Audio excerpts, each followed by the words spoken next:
नमस्कार, हमारे चैनल कहानी विद अर्जुन पर आपका स्वागत है। कहानी के पिछले भाग में हमने सुना कि गेसु सुधा से मिलने उसके घर आती है और उसके बाद हमने सुना कि चंदर सुधा के लिए मास्टर भी ले आता है। अब आगे। एक गमकदे की शाम, मन उदास, तबीयत उचटी सी। सितारों की रोशनी फीकी लग रही थी। मार्च की शुरुआत थी और फिर भी जाने शाम इतनी गर्म थी या सुधा को ही इतनी बेचैनी लग रही थी। पहले वह जाकर सामने के लॉन में बैठी, लेकिन सामने के मौलसिरी के पेड़ में छोटी छोटी गौरियों ने मिलकर इतनी जोर से चहचहाना शुरू किया कि उसकी तबीयत घबरा उठी। वह इस वक्त एकांत चाहती थी और सबसे बढ़कर सन्नाटा चाहती थी, जहां कोई न बोले, कोई बात न करे, सभी खामोशी में डूबे हुए हो। वह उठकर टहलने लगी और जब लगा कि पैरों में ताकत ही नहीं रही तो फिर हरी हरी घास पर लेट गई। मंगलवार की शाम थी और अभी तक पापा नहीं आए थे। आना तो दूर, पापा या चंदर के हाथ के एक पुर्जे के लिए तरस गई थी। किसी ने यह भी नहीं लिखा था कि वह लोग कहां रह गए हैं या कब तक आएंगे। किसी को भी सुधा का ख्याल नहीं। शनिवार या इतवार को तो वह हर रोज खाना खाते वक्त रोई। चाय पीना तो उसने उसी दिन छोड़ दिया था और सोमवार को सुबह पापा नहीं आए तो वह इतना फूट फूट कर रोई कि महाराजिन को सेकती हुई रोटी छोड़कर चूल्हे की आंच निकालकर सुधा को समझाने आना पड़ा। और सुधा की रुलाई देखकर तो महाराजिन के हाथ पांव ढीले हो गए। उसकी सारी डांट हवा हो गई थी और वह सुधा का मुंह ही मुंह देखती थी। कल से कॉलेज भी नहीं गई थी और दोनों दिन इंतजार करती रही कि कहीं दोपहर को पापा ना आ जाए। गेसु से भी 2 दिन से मुलाकात नहीं हुई थी, लेकिन मंगल को दोपहर तक जब कोई खबर ना आई तो उसकी घबराहट बेकाबू हो गई। इस वक्त उसने बिसरिया से कोई भी बात नहीं की। आधा घंटा पढ़ने के बाद उसने कहा कि उसके सिर में दर्द हो रहा है और उसके बाद खूब रोई, खूब। उसके बाद उठी, चाय पी, मुंह हाथ धोया और सामने के लॉन में टहलने लगी और फिर हरे हरे घास पर लेट गई। बड़ी ही उदास शाम थी और तो और क्षितिज की लाली के होठ भी स्याह पड़ गए थे। बादल सांस रोके पड़े थे और खामोश सितारे टिमटिमा रहे थे। बगलों की धुंधली धुंधली कतारें पर मारते हुए गुजर रही थी। सुधा ने एक लंबी सांस लेकर सोचा कि अगर वह चिड़िया होती तो एक क्षण में उड़कर जहां चाहती वहां की खबर ले आती। पापा इस वक्त घूमने गए होंगे। चंदर अपने दोस्तों की टोली में बैठा रंगरलिया कर रहा होगा। वहां भी दोस्त बना ही लिए होंगे उसने। बड़ा बातूनी है चंदर और बड़ा मीठे स्वभाव का। आज तक किसी से सुधा ने उसकी बुराई नहीं सुनी। सभी उसको प्यार करते थे।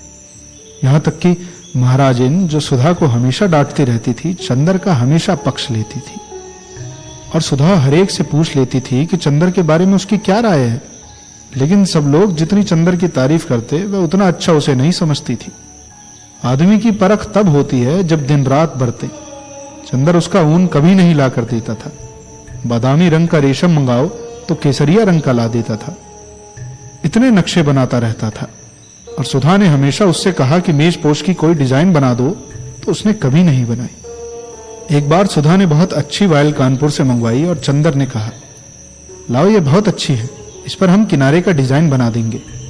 और उसके बाद उसने उसमें तमाम पान जैसा जाने क्या बना दिया। और जब सुधा ने पूछा ये क्या है तो बोला लंका का नक्शा है। जब सुधा बिगड़ी तो बोला लड़कियों के हृदय में रावण से मेघनाथ तक करोड़ों राक्षसों का वास होता है, इसलिए उनकी पोशाक में लंका का नक्शा ज्यादा सुशोभित होता है। मारे गुस्से के सुधा ने वह धोती अपनी मालिन को दे डाली। यह सब बातें तो किसी को मालूम नहीं। उनके सामने तो जरा सा कपूर साहब हंस दिए, 4 मजाक की बातें कर ली, छोटे मोटे उनके काम कर दिए, मीठी बातें कर ली और सब समझे कपूर साहब तो बिल्कुल गुलाब के फूल हैं। लेकिन कपूर साहब एक तेज तीखे कांटे हैं जो दिन रात सुधा के मन में चुभते रहते हैं। यह तो दुनिया को नहीं मालूम। दुनिया क्या जाने कि सुधा कितनी परेशान रहती है चंदर की आदतों से। अगर दुनिया को मालूम हो जाए तो कोई चंदर की जरा भी तारीफ न करे, सब सुधा को ही ज्यादा अच्छा कहे। लेकिन सुधा कभी किसी से कुछ कहती नहीं। मगर आज उसका मन हो रहा था कि किसी से चंदर की जी भर के बुराई कर ले तो उसका मन बहुत हल्का हो जाए। चलो बिटिया रानी, तई खाए ले फिर भीतर लेटो, अबहिन बाहर लेटे का बखत नहीं आवा। सहसा महाराजिन ने आकर सुधा की स्वप्न श्रृंखला तोड़ते हुए कहा, अब हम नहीं खाएंगे, भूख नहीं। सुधा ने अपने सुनहले सपनों में से ही डूबे हुए बेहोश आवाज में जवाब दिया, खाए लो बिटिया, खाए पिए छोड़े से कसस काम चली, आओ उठो। महाराजिन ने बड़े दुलार से कहा। सुधा पीछा छूटने की कोई आशा न देखकर उठी और खाने चल दी। कौर उठाते ही उसकी आंख में आंसू छलक आए, लेकिन उसने अपने आप को रोक लिया। उसे दूसरों के सामने अपने को बहुत शांत रखना आता था। दो कौर खाने के बाद वह महाराजिन से बोली, आज कोई चिट्ठी तो नहीं आई? नहीं बिटिया, आज तो दिन भर घरे में रहो। महाराजिन ने पराठे उलटते हुए जवाब दिया, काहे बिटिया, बाबूजी कुछ ना ही लिखिन तो छोटे बाबू तो लिख देते। अरे महाराजिन, यही तो हमारी जान का रोना है। हम चाहे रो रो कर मर जावे, मगर न पापा को ख्याल न पापा के शिष्य को। और चंदर तो ऐसे खराब हैं कि हम क्या करें, ऐसे स्वार्थी हैं, अपने मतलब के हैं बस। सुबह शाम आए और हम या पापा न मिले तो आफत ढा देंगे। बहुत घूमने लगी हो तुम, बहुत बाहर कदम निकल गए हैं तुम्हारे। और सच पूछो तो चंदर की वजह से हमने सब जगह आना जाना बंद कर दिया, और खुद है कि आज लखनऊ कल कलकत्ता, और एक चिट्ठी भेजने तक का वक्त नहीं मिलता। अभी हम ऐसा करते तो हमारी जान नोच खाते। और पापा को देखो, उनके दुलारे उनके साथ हैं तो बस, और किसी की फिक्र ही नहीं। अब तुम महाराजिन, चंदर को तो कभी कुछ चाय वाय बना के मत देना। काहे बिटिया, काहे कोसत हो, कैसा चांद से तो हैं छोटे बाबू, और कैसा हंस के बात करत हैं। माई का जाने कैसा हियाब पड़ा कि उन्हें अलग कह दी है। बेचारा होटल में जाने कैसे रोटी खात होए। उन्हें हिया बुलाई ले तो अपने हाथ की खिलाई के 2 महीना मोटा कह दी।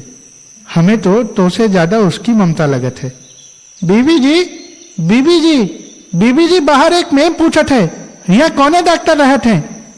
हम कहा नहीं, हिया तो बाबूजी रहत हैं। तो कहत है नहीं, यही मकान आए। मालिन ने सहसा आकर बहुत स्वतंत्र स्वरों में कहा, बैठाओ उन्हें, हम आते हैं। सुधा ने कहा और जल्दी जल्दी खाना शुरू किया और जल्दी जल्दी खत्म कर दिया। बाहर जाकर उसने देखा तो नील कांटे के झाड़ से टिकी हुई एक बाईसाइकिल रखी थी और एक ईसाई लड़की लॉन पर टहल रही थी। होगी करीब 24-25 बरस की, लेकिन बहुत अच्छी लग रही थी। कहिए, आप किसे पूछ रही हैं? सुधा ने अंग्रेजी में पूछा। मैं डॉक्टर शुक्ला से मिलने आई हूं, उसने शुद्ध हिंदुस्तानी में कहा। वे तो बाहर गए हैं और कब आएंगे कुछ पता नहीं। कोई खास काम है आपको? सुधा ने पूछा। नहीं, यूं ही मिलने आ गई। आप उनकी लड़की हैं? उसने साइकिल उठाते हुए कहा। जी हां, लेकिन अपना नाम तो बताती जाइए। मेरा नाम कोई महत्वपूर्ण नहीं, मैं उनसे मिल लूंगी। और हां, आप उसे जानती हैं, मिस्टर कपूर को? आहा, आप पम्मी हैं, मिस डिक्रूज। सुधा को एकदम ख्याल आ गया।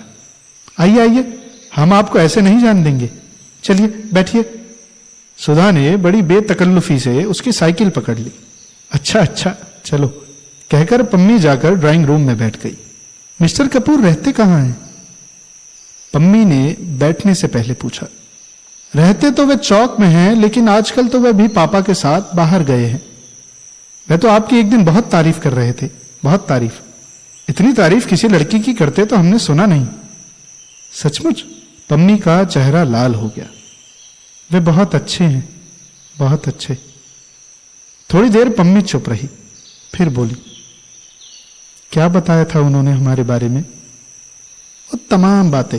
एक दिन शाम को तो हम लोग आप ही के बारे में बात करते रहे, आपके भाई के बारे में बताते रहे, फिर आपके काम के बारे में बताया कि आप कितनी तेज टाइप करती हैं, फिर आपकी रुचियों के बारे में बताया कि आपको साहित्य से बहुत शौक नहीं है और आप शादी से बेहद नफरत करती हैं, और आप ज्यादा मिलती जुलती नहीं, न बाहर आती जाती हैं। और मिस डिक्रूज, न आप पम्मी कहिए मुझे। हाँ तो मिस पम्मी, शायद इसलिए आप उसे इतनी अच्छी लगी कि आप कहीं आती जाती नहीं। वह लड़कियों का आना जाना और आजादी बहुत नापसंद करता है। सुधा बोली।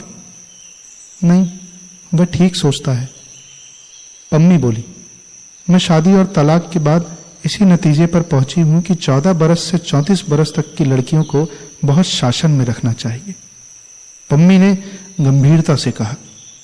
एक ईसाई मेम के मुंह से यह बात सुनकर सुधा दंग रह गई। क्यों? उसने पूछा।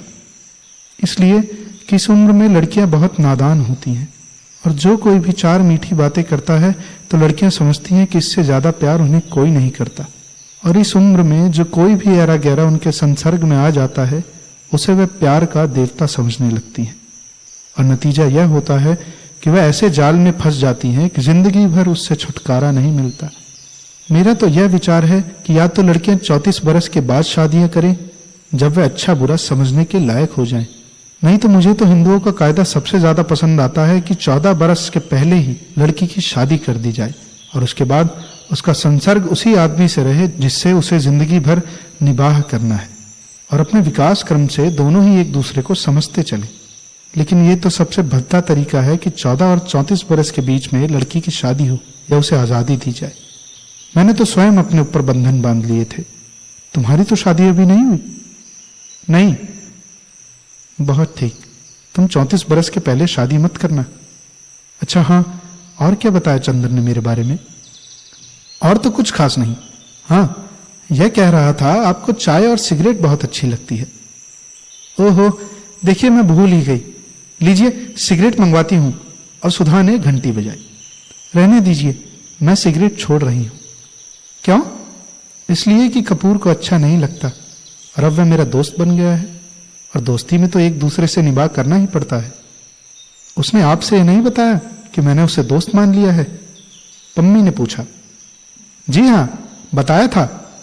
अच्छा तो चाय तो लीजिए। हाँ हाँ, चाय मंगवा लीजिए। आपका कपूर से क्या संबंध है?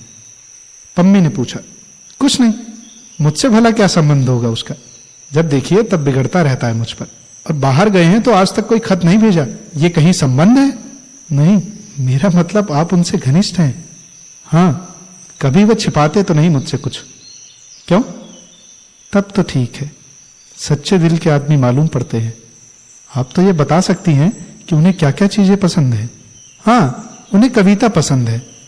बस कविता के बारे में बात न कीजिए, कविता सुना दीजिए उन्हें या कविता की किताब दे दीजिए। और उनको सुबह घूमना पसंद है, रात को गंगा जी का सैर करना पसंद है, सिनेमा तो बेहद पसंद है। और क्या? हाँ, चाय की पत्ती का हलवा पसंद है। ये क्या होता है? मेरा मतलब बिना दूध की चाय उन्हें पसंद है। अच्छा अच्छा, देखिए आप सोचेंगे कि मैं इस तरह से मिस्टर कपूर के बारे में पूछ रही हूं कि जैसे मैं कोई जासूस हूं, लेकिन असल बात मैं आपको बता दूं, मैं पिछले 2-3 साल से अकेली रहती रही, किसी से भी नहीं मिलती जुलती थी। उस दिन मिस्टर कपूर गए तो पता नहीं क्यों मुझ पर बड़ा प्रभाव पड़ा। उनको देखकर ऐसा लगा कि यह आदमी है जिसमें दिल की सच्चाई है, जो आदमियों में बिल्कुल नहीं होती। तभी मैंने सोचा इनसे दोस्ती कर लूं।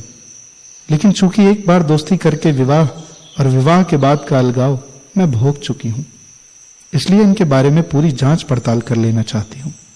लेकिन दोस्त तो अब बना ही चुकी हूं। चाय आ गई थी और पम्मी ने सुधा के प्याले में चाय डाली। ना, मैं तो अभी खाना खा चुकी हूं, सुधा बोली। पम्मी ने 2-3 चुस्कियों के बाद कहा, आपके बारे में चंदर ने मुझसे कहा था। कहा होगा, सुधा मुंह बिगड़ा कर बोली। मेरी बुराई कर रहे होंगे, और क्या?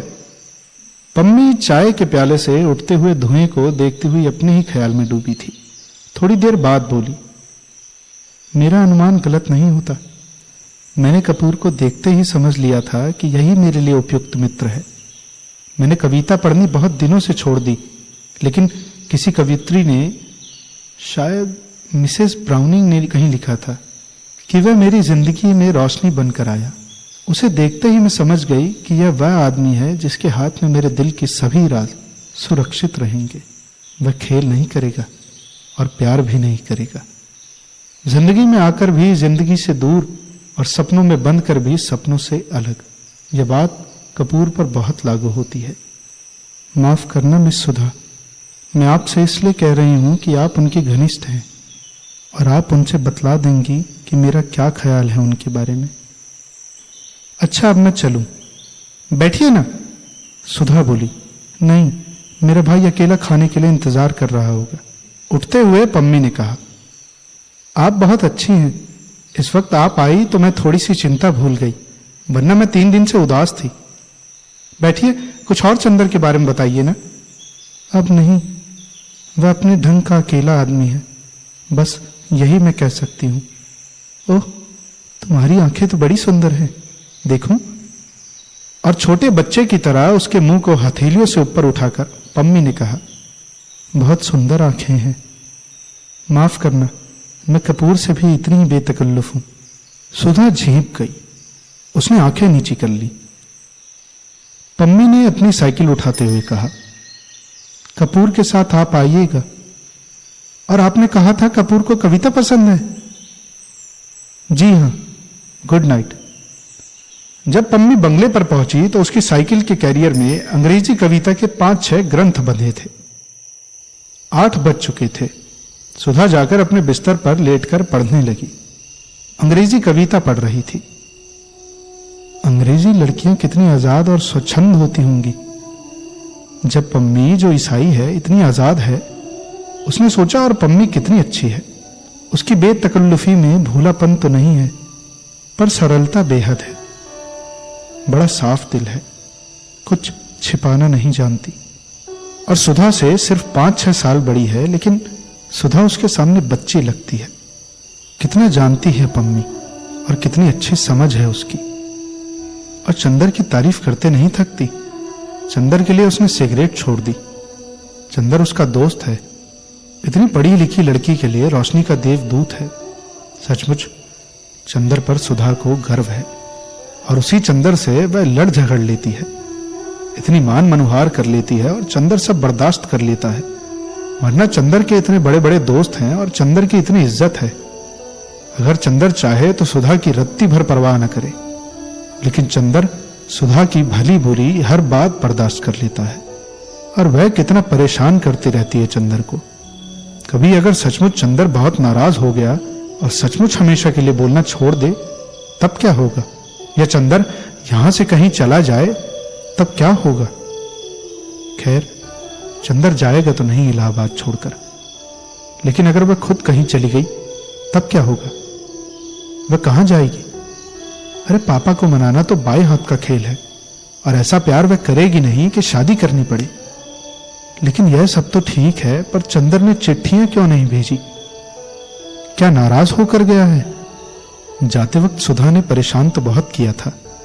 हॉल डॉल की पेटी का बक्सुआ खोल दिया था, और उठाते ही चंदर के हाथ से सब कपड़े बिखर गए। चंदर कुछ बोला नहीं, लेकिन जाते समय उसने सुधा को डांटा भी नहीं, वरना यही समझाया कि घर का ख्याल रखना, अकेले घूमना मत, महाराजिन से लड़ना मत, पढ़ती रहना। इससे सुधा समझ तो गई थी कि वह नाराज है, लेकिन कुछ कहा नहीं। लेकिन चंदर को खत तो भेजना चाहिए था, चाहे गुस्से का ही, लेकिन खत तो भेजा होता। बिना खत के मन उसका कितना घबरा रहा है। और क्या चंदर को मालूम नहीं होगा? यह कैसे हो सकता है? जब इतनी दूर बैठे हुए सुधा को मालूम हो गया है कि चंदर नाखुश है, तो क्या चंदर को नहीं मालूम होगा कि सुधा का मन उदास हो गया है? जरूर मालूम होगा। सोचते सोचते उसे जाने कब नींद आ गई, और नींद में उसे पापा या चंदर की चिट्ठी मिली या नहीं, यह तो नहीं मालूम।